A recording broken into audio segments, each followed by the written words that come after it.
Okay.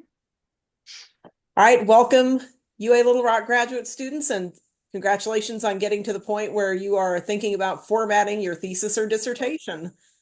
This workshop is designed to talk you through the process of getting through your formatting so that you can get your diploma and your transcripts after you finish your degree in the most efficient manner possible. My name is Dr. Karen Kuralt. I'm the Associate Dean of the Graduate School. With me on the call here is Chloe Moses. She is the Thesis and Dissertation Supervisor. So all of the manuscripts go directly to Chloe to be assigned to Hannah Bernard, who is our Thesis and Dissertation Editor. Uh, so I'm going to start by showing you the web page where all of our resources are located. We're going to talk through some of the deadlines and the manuscript submission process, and then I'm going to actually get into one of our brand new thesis and dissertation templates and show you how to fill it out correctly. If at any point you have questions, first of all, we're a small enough group today that you can feel free to just speak up if you want to, so you can unmute yourself and just ask your question right away. Or if for any reason you prefer to put it in the chat, Chloe is going to be watching the chat for me and sharing questions as they come up. The most important thing from this workshop is that you get your questions answered. So do not hesitate to ask questions, as every student's thesis or dissertation is slightly different, and there'll be some things that apply to you sometimes that don't apply to other people.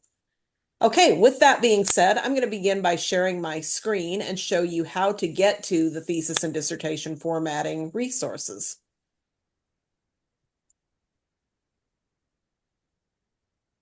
And hey, it just took away that screen.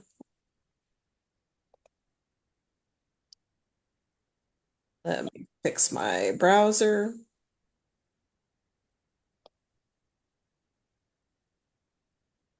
Okay, let's try this again.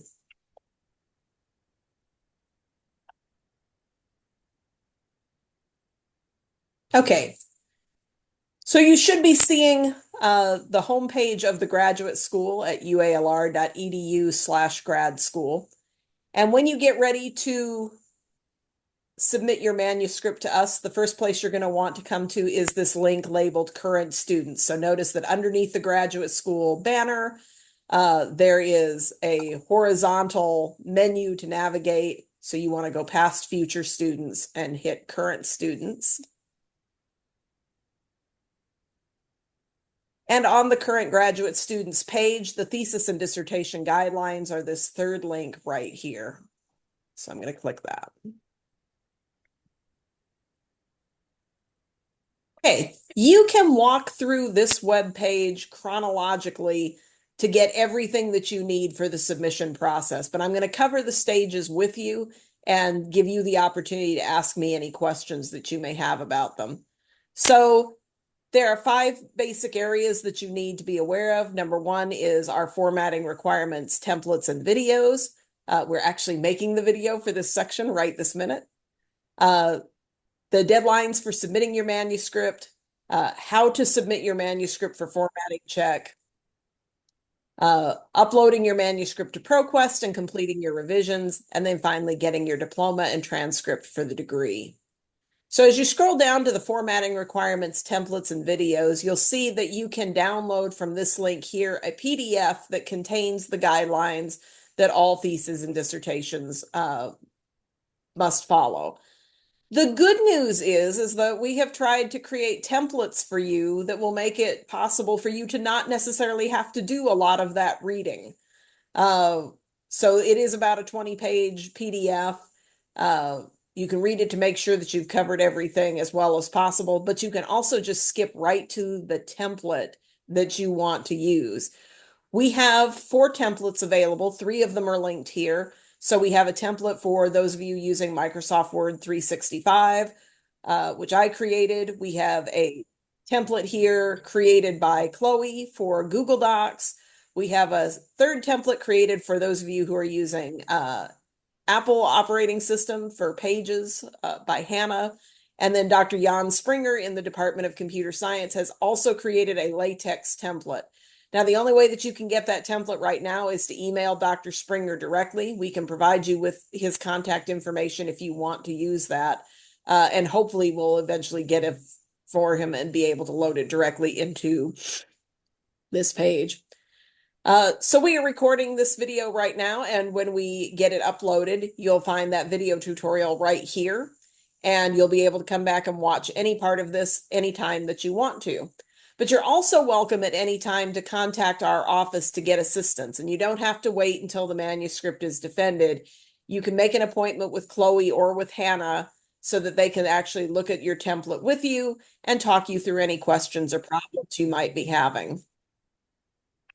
Okay, the next most important thing for all of you is the deadline for submitting your manuscript. There are 3 deadlines. They're the same pretty much every semester. So people graduating in a spring semester, your deadline is May 1st at 5 p.m. If you're graduating in the summer, your deadline is August 1st at 5 p.m. And fall graduation is usually December 1st at 5 p.m.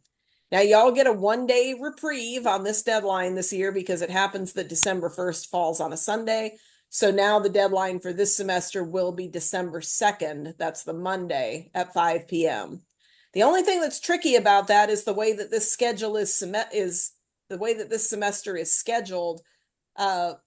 Thanksgiving break is right before the deadline. So really, your manuscript submission is due and must be defended by the Monday out immediately after Thanksgiving. So hopefully, if you're planning to graduate this semester, you're already well in the process of scheduling your defense. Otherwise, it's going to be very difficult to meet that deadline. Okay, any questions about the deadline for submission?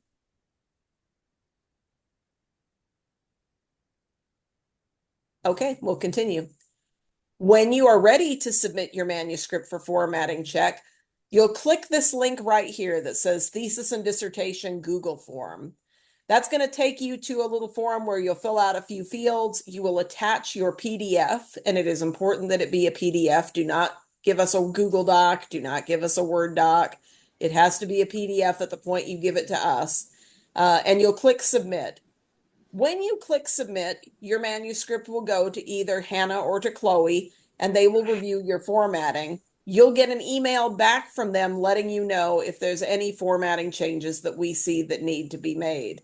Now, be aware, we try to get these back to you within 3 to 5 business days, but as we get closer and closer to the end of the semester, you realize within the next 2 weeks, every single person who's graduating who has a thesis or dissertation requirement is going to be submitting their manuscript at exactly the same time. So that may slow down our responses, but you should not worry about that. That is not going to affect your graduation at all. As long as we have your defended manuscript by 5 p.m. on Monday, December 2nd, then you are going to graduate if you're graduating this semester, no matter how long it takes us to get back to you. Fortunately, again, with the new thesis templates making it easier, that's reducing the number of comments that we have to send to people. So we're actually doing pretty good turning them around in no more than a week. So it'll be really important that when you get those revisions that you make them as soon as possible and then get ready to upload them. Okay, any questions about that part of the process? Okay, so you will make the changes that your editors request. You will save your PDF again, and now you're ready to go to the next stage, which is uploading your manuscript to ProQuest. Okay, so ProQuest is an international database, and it basically allows you to publish your thesis or dissertation research to the world, which is great. So no longer are theses and dissertations just confined to the place where you wrote them, but students and researchers from all over the world can learn from what you've created. For this reason, because we can now make these documents accessible so widely electronically, we no longer require the binding of theses or dissertations. Now, if for some reason your country of origin requires you to bring back a bound copy of your thesis and dissertation, you can scroll back up here to the thesis and dissertation guidelines, where at the end we have provided you links to companies that provide binding services. Some of them have a very quick turnaround. Some of them have more options than others. Some of them are more expensive than others. It's up to you to find that, but the graduate school does not bind theses any longer. Okay, so you're going to click this link now, and you're going to go to the ProQuest Dissertation and Thesis database. You're going to create an account, click the button labeled Sign Up and Get Started Today. You'll need to complete several screens of information. We do not yet have information that tells you what you need to fill out there. Most of it is self-explanatory, though, and you can contact us if you have questions. When, however, you complete the contact information page on ProQuest, please be sure to sign up with an email address that you check regularly. You're going to receive some time-sensitive emails from ProQuest about the manuscript, and if you don't answer those emails because you don't see those emails, that's going to slow up the process of getting your diploma and transcripts. So just to review the process, you're going to have submitted this to us. We sent you changes that you needed to make. You made the changes. You saved your PDF again. You upload it to ProQuest. And now we're going to check one more time to make sure that everything is right. So here in step 3, after you upload your PDF to ProQuest, our editors and your committee chair will review the manuscript to ensure that you completed all content and formatting changes. So Chloe or Hannah, whoever reviewed your manuscript for formatting, is going to look to make sure that all those changes are correct. We also send an email to your thesis or dissertation committee chair to make sure that all the revisions that the committee requested are included. And we cannot clear your thesis or dissertation hold until they email us back and say, yes, I agree, this is right. We will do our best to nudge them to make sure that they do that in a timely manner. Occasionally, we may need your help to remind them that that needs to be done. Okay, if either your chair or our office says you need to make additional changes, you need to, again, correct the manuscript, save it again as a PDF, and re-upload it. If you don't make the corrections quickly, it could delay your diploma or official transcripts. Okay, so then you're to the end, which is where you actually get your diploma and transcripts.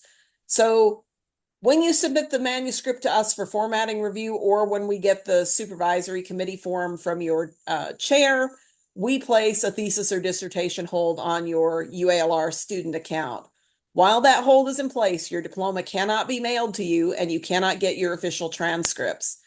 You have to complete the entire thesis and dissertation review process that we've just covered to get that hold removed. When the changes are approved, we remove the hold, and then you can get your official transcripts and diploma. In most cases, you get your diploma approximately 4 weeks after commencement, or since there is no commencement ceremony in August, it's usually about 4 weeks after August 15th, but only if your changes are complete. Okay, any questions about any of the logistics of submitting your manuscript for review?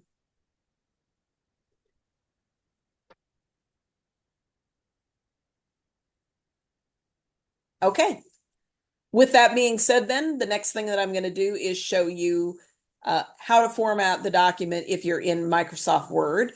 Most of the comments that I'll have in Microsoft Word apply no matter which type of formatting you're doing. Chloe will address a few small differences that are involved if you're working in Google Docs.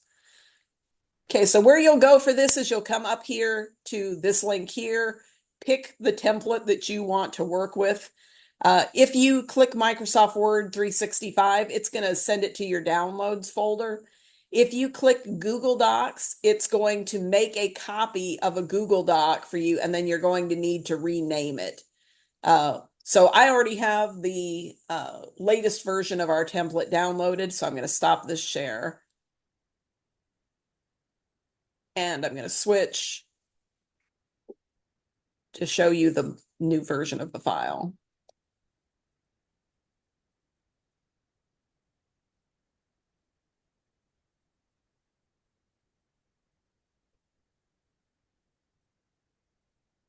Okay, so here we are in Microsoft Word, and you're going to see pages that look like this, and I'm going to make them a little bit bigger so that they full screen. There we go. Okay. This first page is probably the toughest page for most of the people. You need to put very specific information in, and it needs to be in the right format. We've tried to make it as easy as possible, but again, be sure and ask questions if you're not sure. All right. Our goal is to get all of this information on a single page. So we're looking to get your title, your name, this information about your program, and all your committee members into a single page. Let's start with the title. Okay, so I've split this up so that if you have a two-part title, you start with the title, you start with one part, and then you type the second part underneath it. Be sure to leave these, the boldness and the all caps in places where they exist. So I'm going to make up a title here.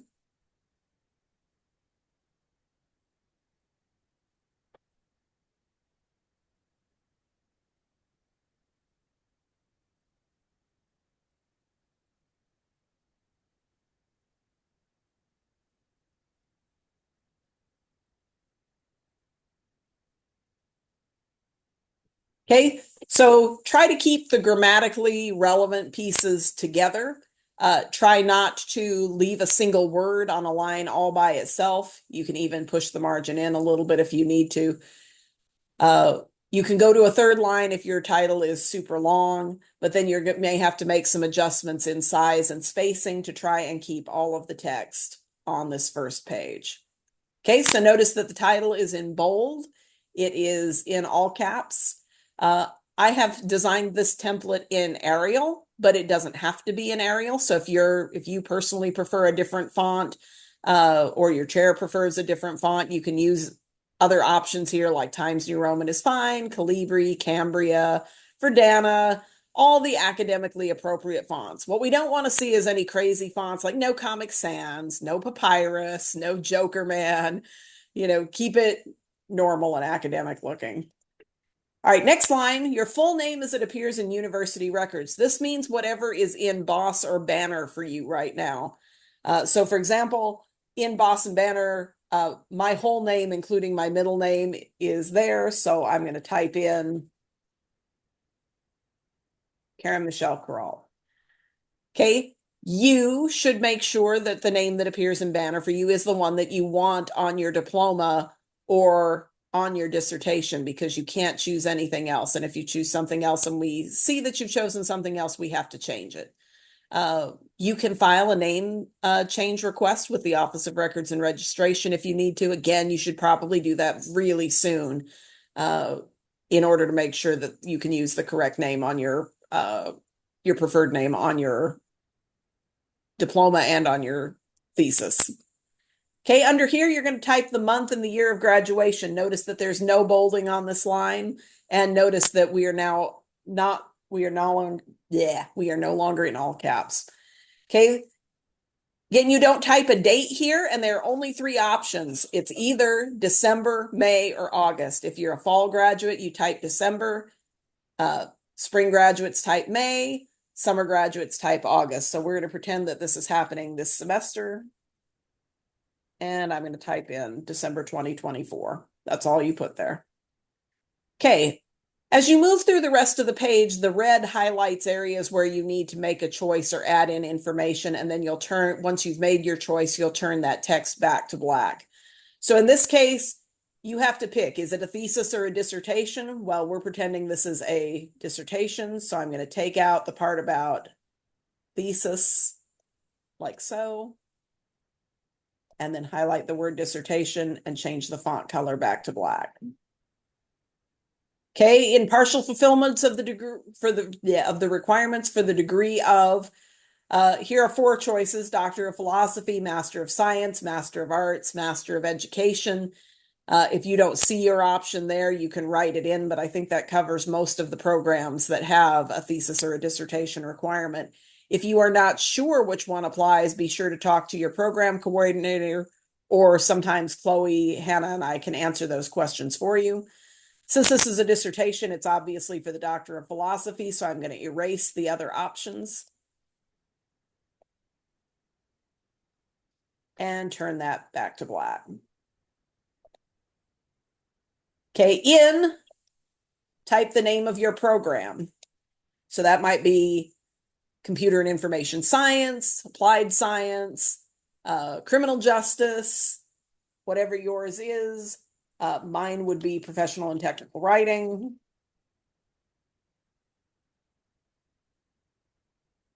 And then I turn that back to black. Oops, I bolded it. Let's not turn it back to black. There we go.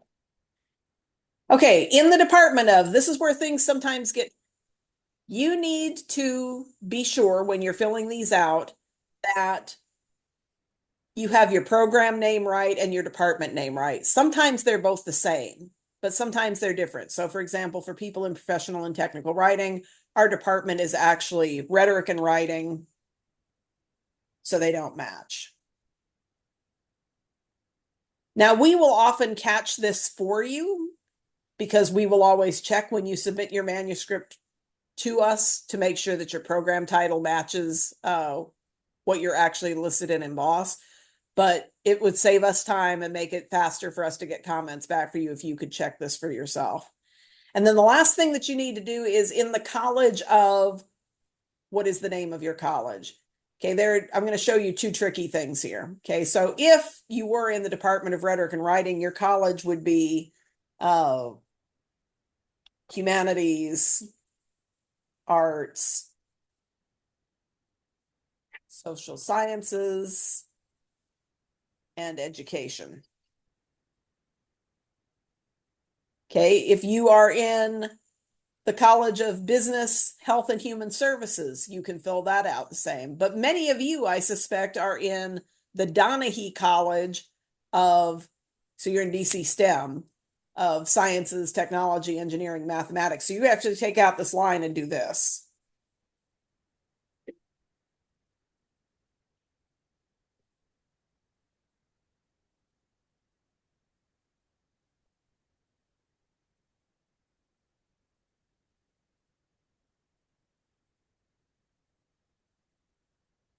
Okay, so those are the only three options. Again, if you're not sure which college you're in, please check with your advisor. Any questions about the first half of that form?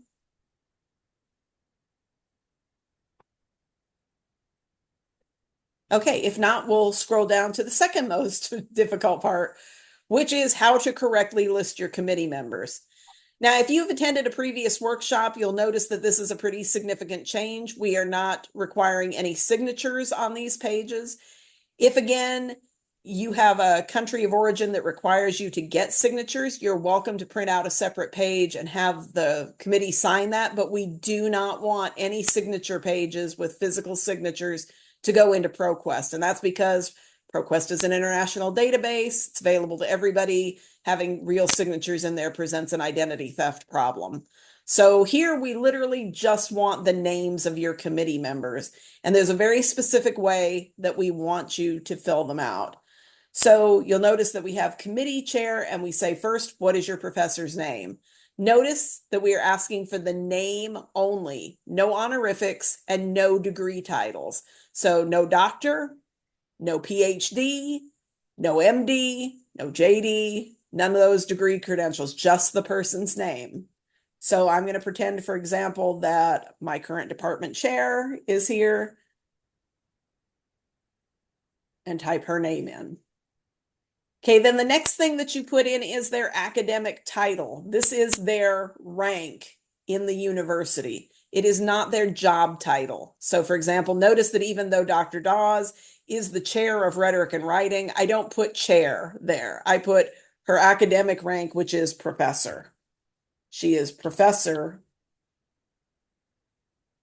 of rhetoric and writing.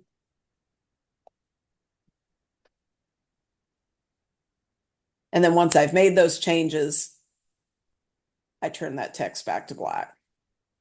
Okay. I've left a spot because I know some of you have co-chairs. If you have a co-chair who's working on your project with you, you type their name into there, the same as you just did the previous one. If you do not have a co-chair, you just remove that information completely.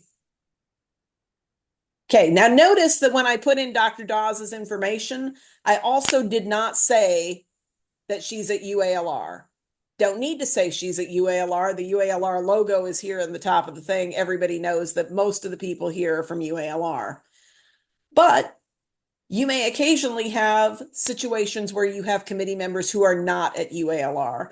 So I've also given you 2 examples here to show you how to list them. So let's pretend, I'm just going to put in another professor here who is at UALR. And since she's also a professor of rhetoric and writing, I can just copy that over. But now let's imagine that I have a professor who is working at another university somewhere else. So let's say you've got somebody from UAMS on your committee.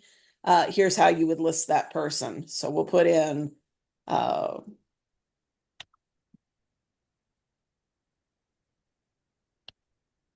Manuel Rodriguez. Let's say that he is a associate professor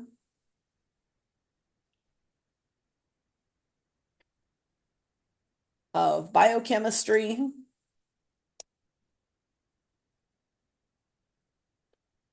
And now I need to include a university affiliation for him. And I'm just going to go ahead and use the abbreviation UAMS, because if you typed UAMS into a search engine, it would come up with University of Arkansas Medical Sciences. So you don't need to spell that out.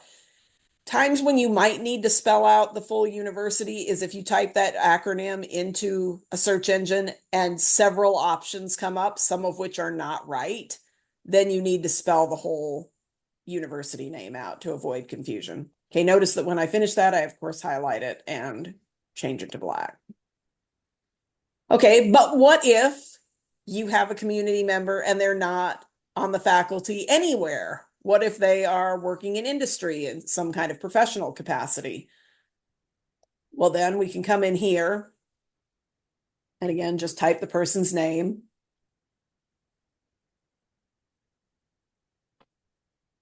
And use their job title here instead of their academic rank.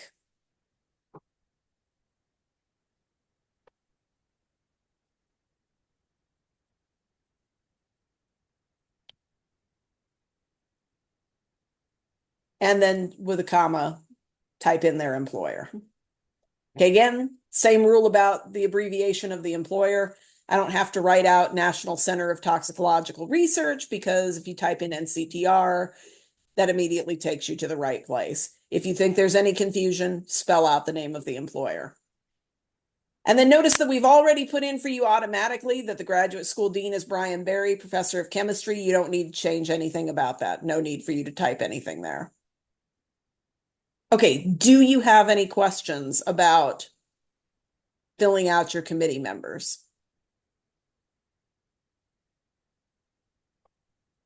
So I just want to clarify, because we have had a couple of people submit this incorrectly because they're looking at old versions. So let me share one that came in recently. Okay, so we have one person who put all of the signatures on the second page and left the co-chair information in and double spaced all this information. And that's not how we want it. We want it all on the first page, even if that means you have to reduce the font size a little bit to get it on the first page. Don't bump all this stuff onto the second page. Okay, let me pause and see if there are any questions, because man, once you get through that first page, the worst of it is done. Dr. Kuralt, Go ahead. can I share my file? I mean, probably I have used the oldest version one. So Yeah, everything has to be in a single page. That is correct? yeah, so all of that stuff that I just showed you through the committee signatures need, or not signatures, but names need to be on the single page. Do you All right, need? ma'am. So no more signature is required.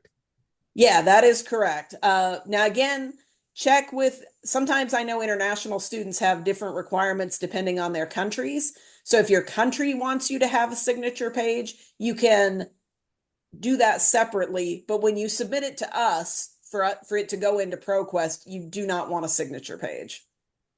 ProQuest won't accept it with a signature page. All right, ma'am. That's perfect. Yeah, that's the information I was looking for. Okay, excellent question. Other Thank you. questions before we go further?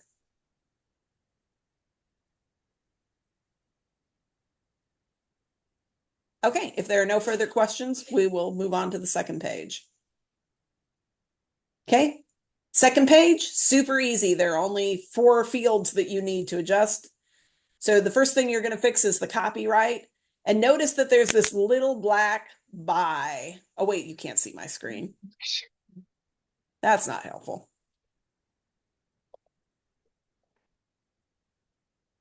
There we go. Okay, so, well, first of all, while we're here, I want to show you that we've put in all the page numbers for you, so you don't actually have to do any of the page numbering for yourself anymore, which is pretty cool. So I just want you to see that there's no page number on this first page, and that's intentional.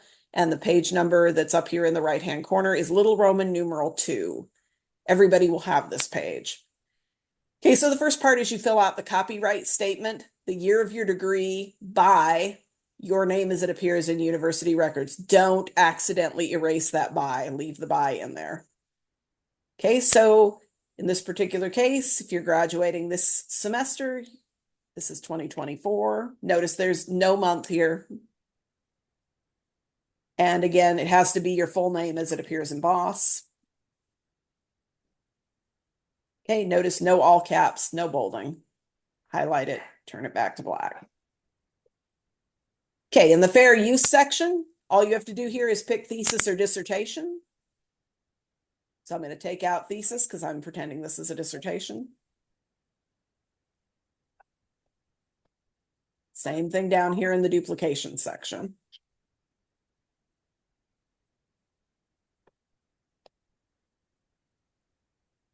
All right, that is the end of that page.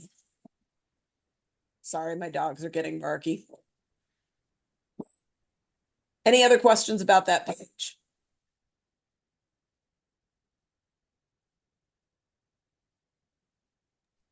Okay, we'll move on.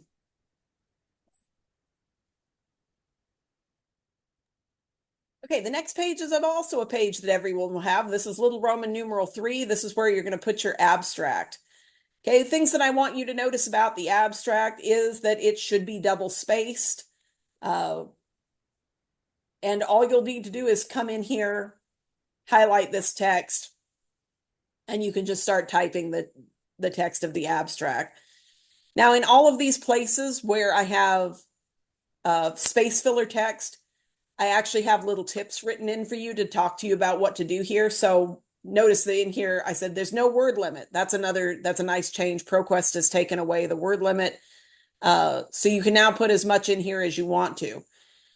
To help people find your research, make sure that the abstract is a summary of all the key components of your work: the problem statement, the purpose of the research, the methodology, the results, and the implications of the research.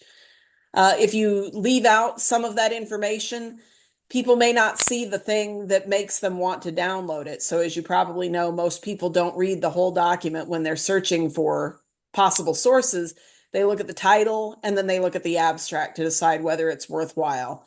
So you need to make sure that a little bit of all of that information is included, and that some of you may be able to put that in a single paragraph, but it's also okay if it takes 3 to 5 paragraphs. Probably don't want to go much beyond 5 paragraphs for an abstract. Any questions about that? Dr. Kuralt, don't we need the title above the abstract section? I'm sorry, I didn't hear that. Don't we need the title for our thesis or dissertation on this section over here? No, you do not. Okay, it's just only the right. Because they're not going to get separated from the manuscript. So it's always going to be attached to, it's just going to be 2 pages away from your title page. So yeah, you don't have to repeat your title there. All right, thank you, ma'am. Yep, good question. Okay, next page. This page is optional, although most of you will probably want to include it. So this is little Roman numeral 4. The first part leaves you the option to do a dedication. A dedication is usually a personal statement of gratitude to a friend, family member, or mentor who was not part of the original committee. Acknowledgements is typically where you put members of the committee. The dedication must be double spaced. You don't have to have a dedication. If you don't want to have a dedication section, you can simply take that right out. Okay, almost all of you will want to have an acknowledgement section. This also needs to be double spaced. The acknowledgement section is where you thank people who helped you with the research, including the committee members and your chair, any other professionals who donated time, expertise, equipment, or research facilities, and the people or organizations that provided funding or support for the research.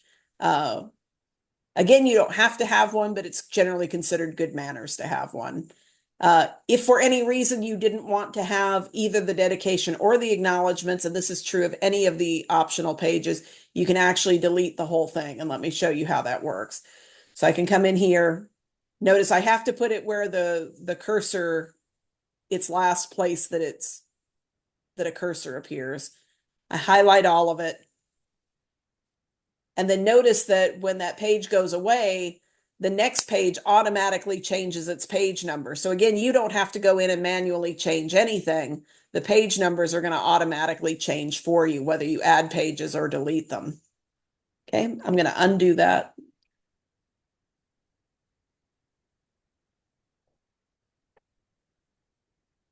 Okay, little Roman numeral 5, or what would be little Roman numeral 4 if you get rid of that other page, is for your protocol or IRB approval statements. Now, again, not all of you will have these, but if you did work that involves research with human subjects, research with animals, or with biohazardous materials, you probably had to submit it for review by a university board. So, for example, the IRB, if you were doing human subjects research, they will send you a letter that says that they have approved your research. My recommendation to you is that you take a screenshot of that letter and then paste it as an image into this page.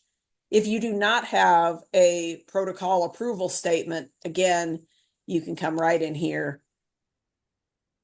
Oops, I didn't get the lower part. There we go. Still didn't catch it. All right, I'm going to go in and fix that part in the template because I don't want to make it that hard. There we go. So again, take it out. Son of a gun.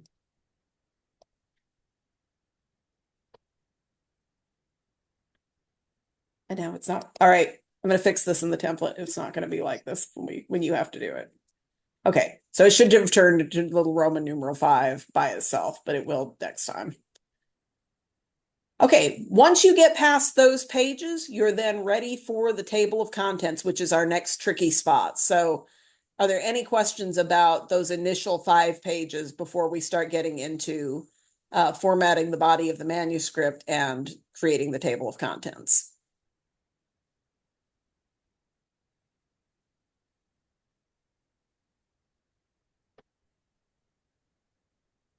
Okay, so the good news is that we have tried again to make this as easy as possible for you to create your table of contents. We've set this up in a way that Word or Google Docs or Apple Pages can, for the most part, auto-generate your table of contents for you, as long as you make sure to copy the styles that tell the processing program how to format your table of contents. So let me show you how this works.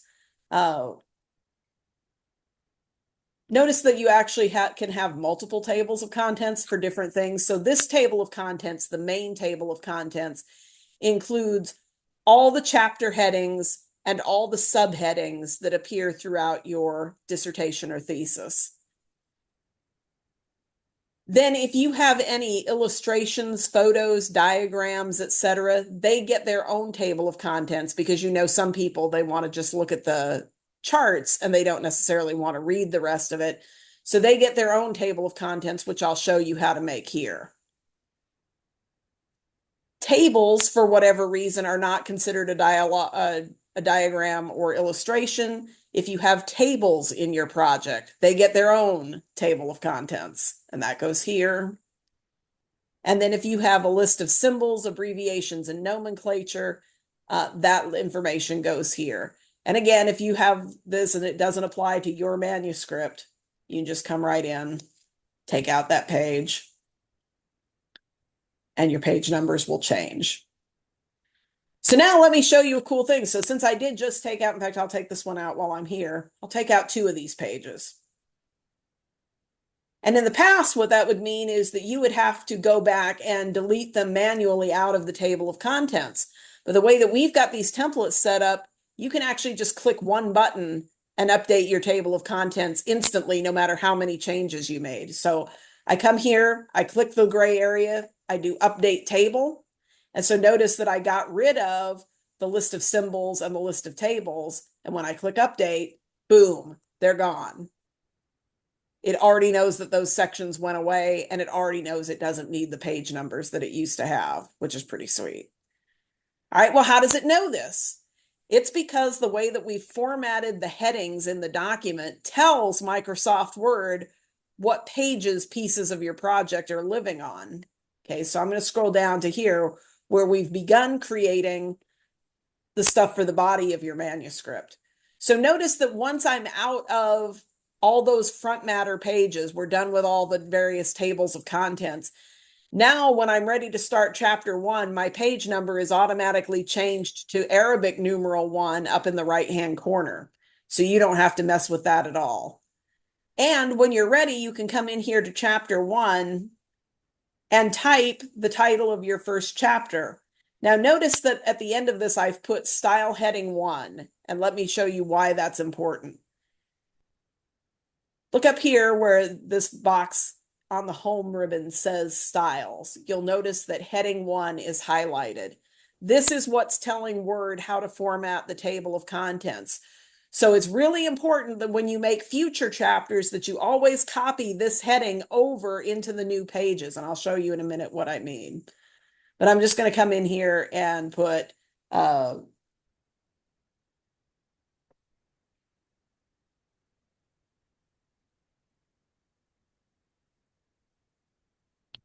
since this is usually where you do your problem statement explaining why this is an important thing to do the research. Okay, notice going forward, we've already set up the formatting here so you can, again, just begin typing your stuff. It is important, ProQuest cares that this is double spaced, and Word is not by default set up to double space.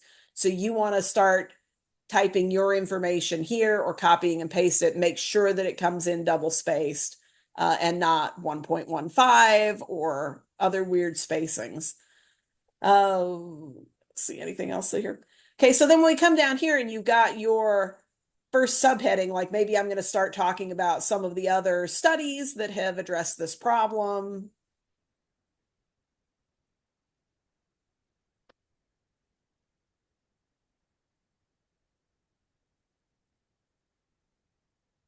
Okay, again, I just cover that up. Notice that the style has changed. So over here it's saying heading 2.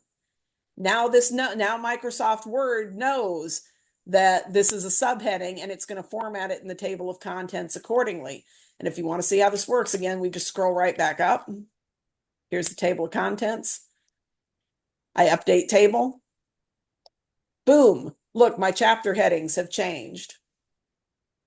And other studies that talked about my topic is now in there. And now watch this other cool thing.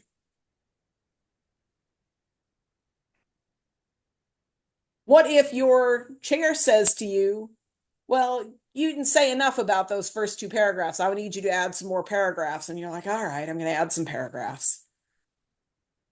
So I come in here and I write another paragraph. Oops, and I make sure to indent my paragraph. And I put in another paragraph. Okay, now look, my subheading has changed. It's now on page 2 and it used to be on page 1.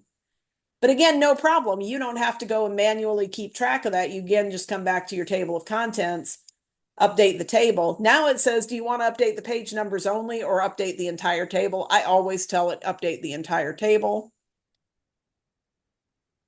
And boom, Now my subheading is on the correct page again. And all of the other pages have changed, even though I added in that extra text. Word already knows where they all are.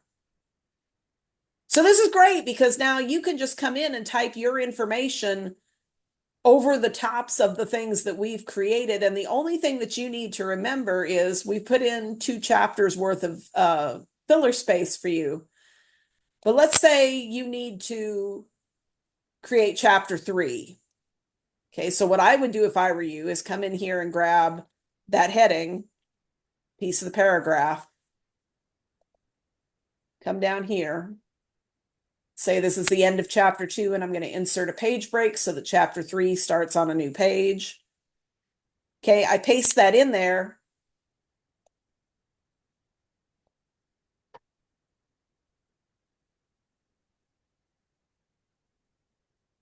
And again, because when I click there, I see that it says heading 1. It's going to know that's where the new chapter is. And when I go back to the table of contents, oops, and I update the table again, I'm going to choose up. Notice that for whatever reason, it wants to update to the page. It defaults to page numbers only. Always remember to click this box to do the entire table. And then boom, there's my chapter 3 methodology already there. All right, do you have any questions about that relationship between the paragraphs in the template and the headings and how they get into your table of contents?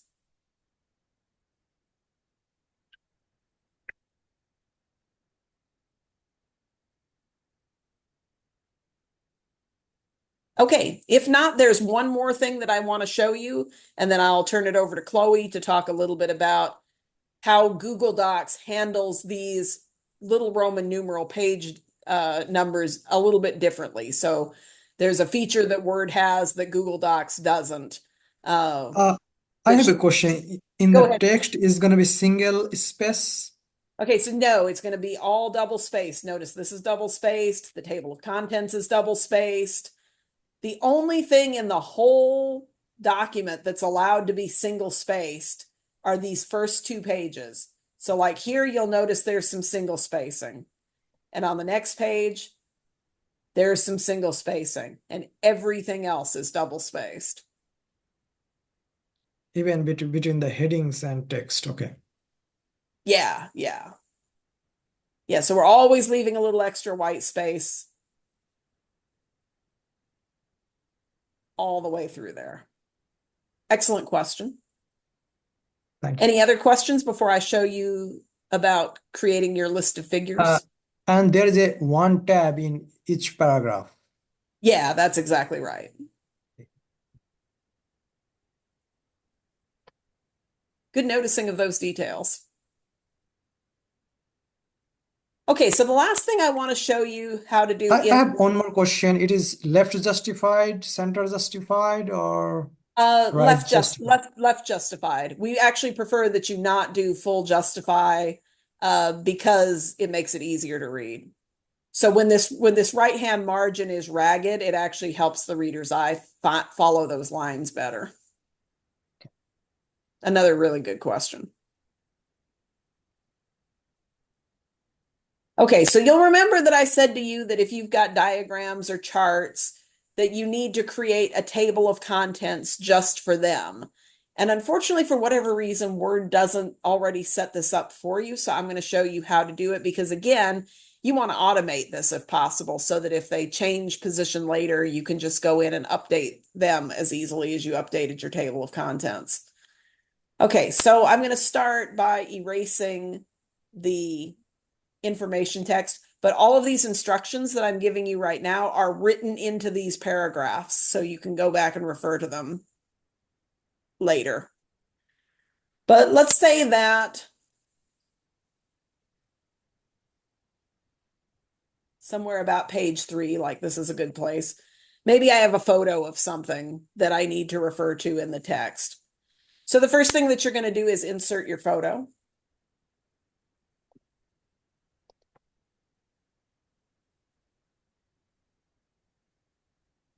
And let's just go find some random photo.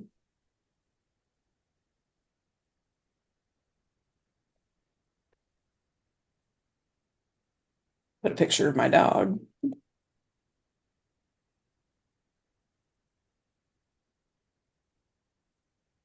Okay, so resize the photo to whatever size you need it to be. And then the important part, this could be tricky because it's going to be on the bottom of the page.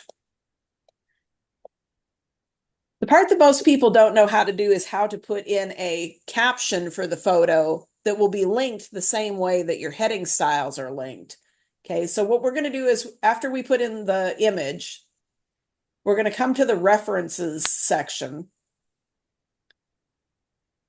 And notice that there's this section right after the citations and bibliography called captions. What we're going to do is we're going to insert a caption. Okay. It's going to suggest that you start with figure 1, and then it's usually considered good practice in most style guides for you to give it a title.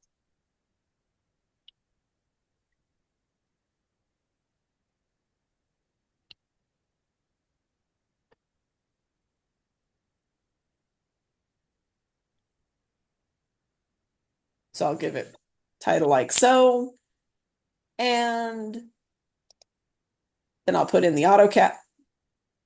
What? All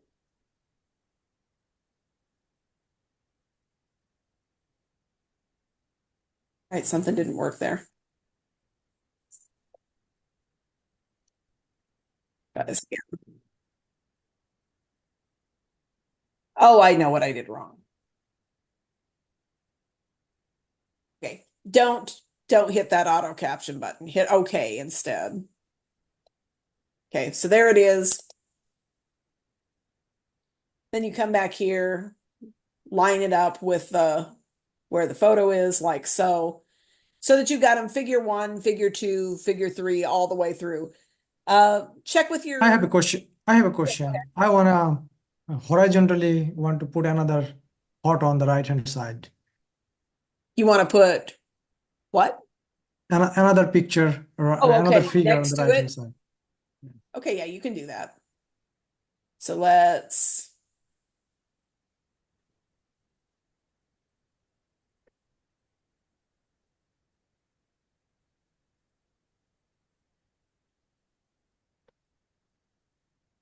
And we'll put in cupcakes. What the heck?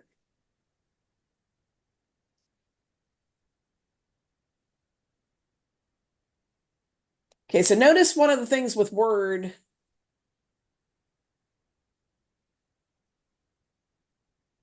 Here. Word is kind of goofy about putting photos next to each other.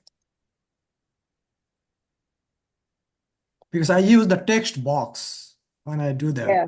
Yeah, watch here's another trick I'll show you that you can do. So when you do the layout options, you actually get more freedom. Like notice that what's chosen is in line with text. But what you really want is you want square, and you wanted to apply this to both images because it'll let you move it around with a lot more freedom. So now look, now it's trying to wrap stuff. Now I can pick up this photo. Yeah, that looks good. That's what I was. Yeah. Yeah, thank you. This one actually I never used that one there or like this way in the Yeah, a Word. lot of people don't even know it's there. So now I noticed I can pick up, well, no, now it's still not letting me. Oh, I see why. Notice that this first picture is still governed by the indent that I put in for the paragraph. If I pick that up, I can now scoot him over.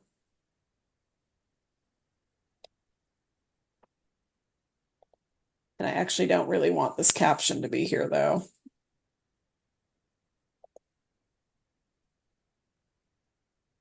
That's what I'm wondering if it's going to let me do. What if I can't? What if it won't let me put them side by side with the caption? Maybe you have to make it smaller. The left hand image, you have to make it smaller. You see, it still wants to stick the caption out on the side, though. And I really want the caption to go under. Let's see if we can figure out what's going on with the caption.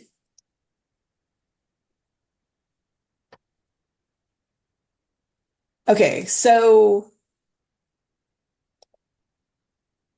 here it lets me choose above or below. Why is it putting it on the side? I think you can. What if I take the cupcakes out?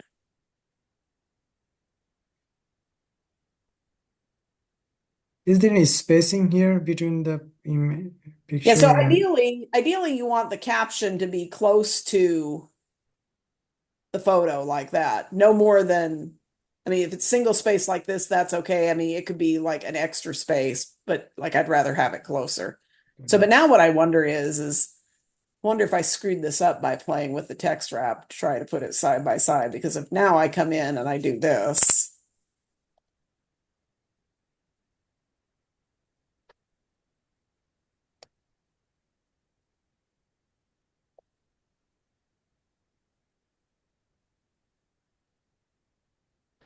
Yeah, see the text wrap is screwing with. So here you're right. You may have to put in. Text box. Right, the text box would fix the problem, but then the question is that going to screw up your ability to make an automated table of contents, which it might. All right, let's try something just for giggles.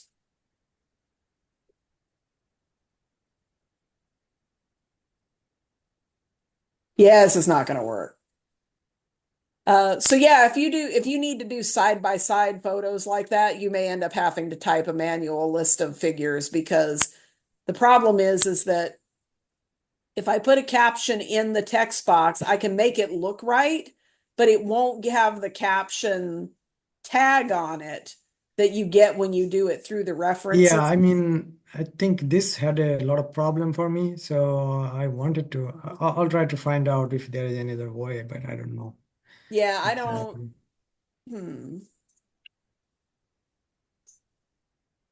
This is an interesting thing, and I feel like there ought to be a way.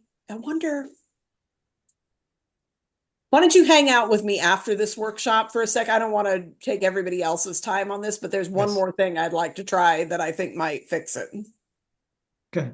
So, but let me go back to where before we tried to do that, and we just had this.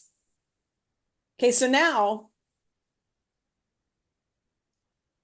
if I'm in here in the list of figures,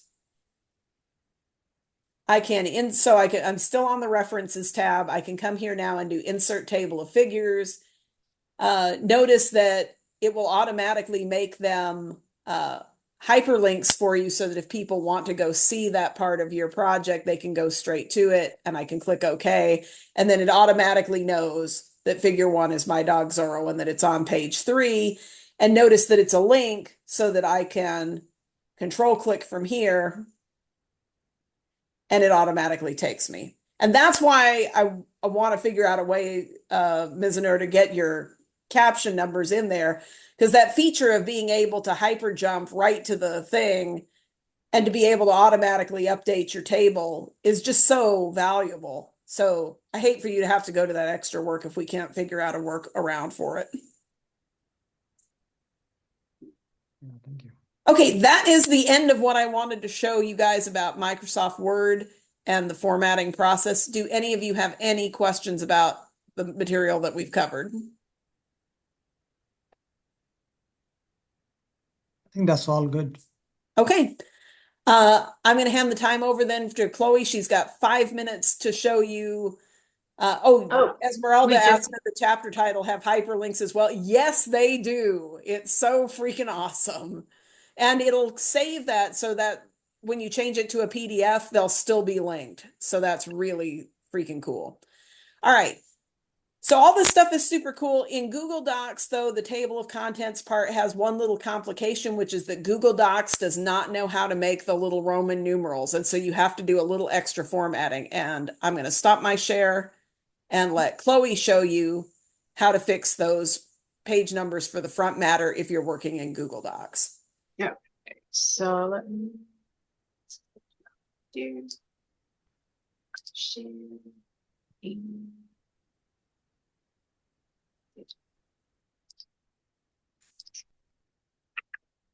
Okay, so like Dr. Kuralt was saying, in Google Docs, it does not recognize a Roman numeral. So in order to place it, you will have to do it manually. So you would come over to insert, special character, and then let's just say we want to do Roman numeral, let's just do Roman numeral 2. And so since it's already in there, it will essentially take the one that was in that place. And so you would have to do that for every front matter page. You would have Well, to come in. that isn't exactly right, is it, Chloe? Because you've done it for most of them, but Yes. the reason you would have to manually insert it is if you add pages or if you Yes. take away pages and you need to change So, your page numbering because you got rid of a page, right. then you would have to make changes. Let's see. So for instance, let's say you don't have a protocol statement.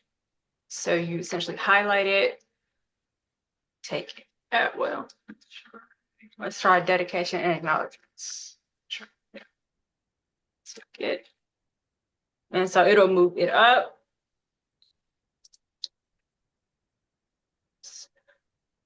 Yeah, so now your abstract is on 3 and your protocol improvement is on 5, and that's wrong. So now Right. you have to fix it. So you have to come in here, go to insert, special characters. And I forgot what Roman numeral is the protocol. 4. So it'll be 4 if you get rid of that other page. Okay. Oops. There you go. There it is. So Oops, except it didn't do it. Hold on. It didn't get rid of the V. It put in the IV, but then it left the V. So you need to erase, no, in the header, don't keep clicking it. In the header, erase the extras. There we go. There you go. There you go. I finally got it right. So by the way, I hope you guys see that we ourselves sometimes struggle with this a little bit. So you should not feel at all embarrassed, or frustrated if you're having trouble with it. Come and get help from us because we have tried everything we know. And this is our 3rd or 4th workshop and we're still finding things that we have to fix. So essentially, if for whatever reason you delete a page, you would need to come in and insert the correct Roman numeral in the next line of that page. Yeah. And then you're going to have to go and fix it in your table of contents also, because again, yes, Word does not recognize, not Word, but Google Docs does not recognize Roman numerals. So you would have to essentially come here. Protocol. So since I moved it, I'm going to have to update it. Well, no, because that one doesn't appear in the table of contents. You don't put the dedication. So it would only affect Yeah, you'd have to get rid of the list of figures or tables or something like that for it to matter. But again, you'd still have to do the same steps. Yes. Okay, so we also need to fix this page in the template to double space this table of contents.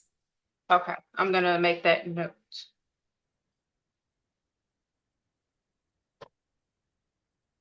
Okay, so the next thing that I want to show you is, so in order to, if you change it, you're going to have to manually change the number. And then, so in order to, so let's also say that you want to add a chapter. So you would go down to the filler text. So you would grab it, copy, and then space. So it's table chapter 2. So you would change it to chapter 3. You would have to come back to your table of contents. And in order to update it, you will click the circle arrow, and it'll update it like that.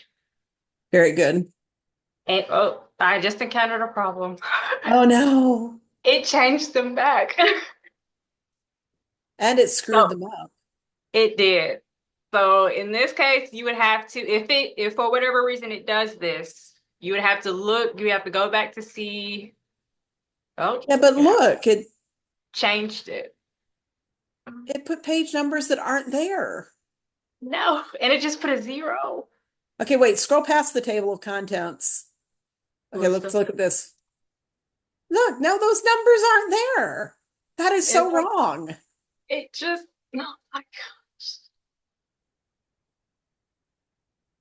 Oh, that sucks. Oh my Okay, gosh. So we're gonna have to work on that one a little. All right, so we don't have a solution for that immediately, but hopefully by the time that you want to use the Google Docs template, we'll have this fixed for you. yes. And those are the differences with Google Docs.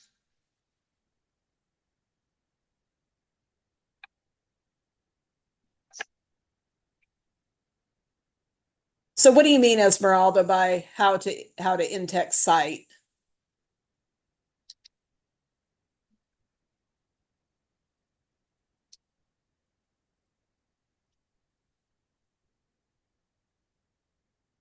Do you mean simply how to refer people to the figure later? Okay.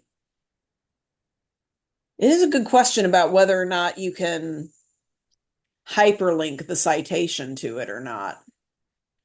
So like the minimum that you're required to do is, like, let's say somewhere in this paragraph I discussed Zorro, then everybody is required usually by their style guides to type in Dr. Kuralt, do you need to share your screen? Oh, yeah, you're right. Good call. I need you to stop sharing first. Okay. There we go.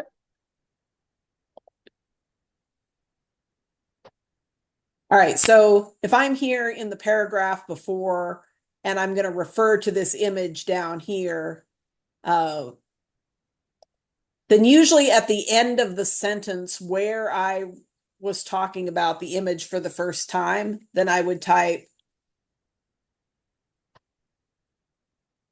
okay. So that's what you're required to do. What I don't know is, could I hyperlink this to that image? Because, I mean, you bring up a good point, Esmeralda, which is sometimes you end up referring to previous figures and they're several pages away now. And it would be really nice to be able to hyperlink so that they could go back and immediately look at it. Let's just see what happens if. The ordinary way we would do this would be by highlighting the text and inserting a link.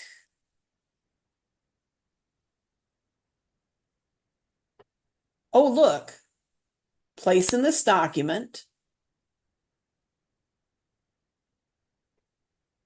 bookmarks. There's a list of figures. Well, we don't want to send it to the list of figures, because what we actually want to try to do is send it to the figure itself.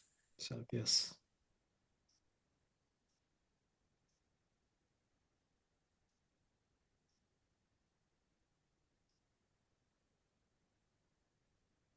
Okay, no. Select the frame where you want the, no, that seems like it's for something external. What is that cross reference in the tab? Let's see. Yeah, what is that cross reference? Oh, look, you might be right. Refer to specific places in the document, such as headings, figures, table. The link of those already generated. Reference to.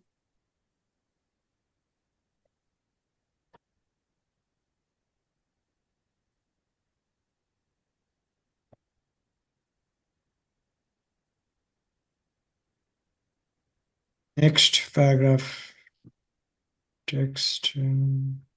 Like there should be a figure thing here, because it specifically gave me the option to refer to, but I think there is a one hyperlink. I cannot remember exactly. There is a place to put a hyperlink.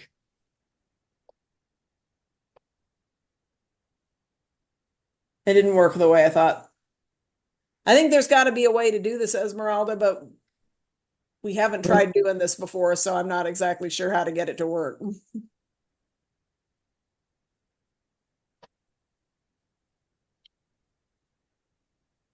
Well, oh yeah, you're right. That's a good point. Because if you did send it back to the list of figures from there, they could jump.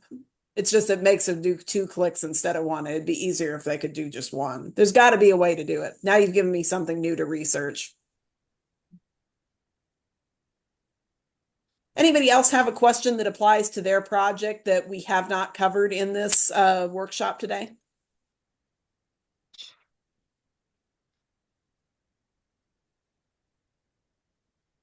Okay, if not, that concludes this workshop. Thank you very much for taking time out of your day. And again, I want to encourage you to contact Chloe or Hannah at any point that you have questions in your formatting process. We are happy to help you. We'll even set up individual Zoom meetings with you to help you problem solve issues for your manuscript. And we wish you the best of luck with your research. And then I can't remember whether it's Mizanur or Kabir who wanted to look at the photos side by side again. If you want to hang on for a second, we'll try that one more time. Okay, if you want, just yeah, I'll be another 3 minutes. Okay, I'm going to go ahead and stop recording and then try one more trick.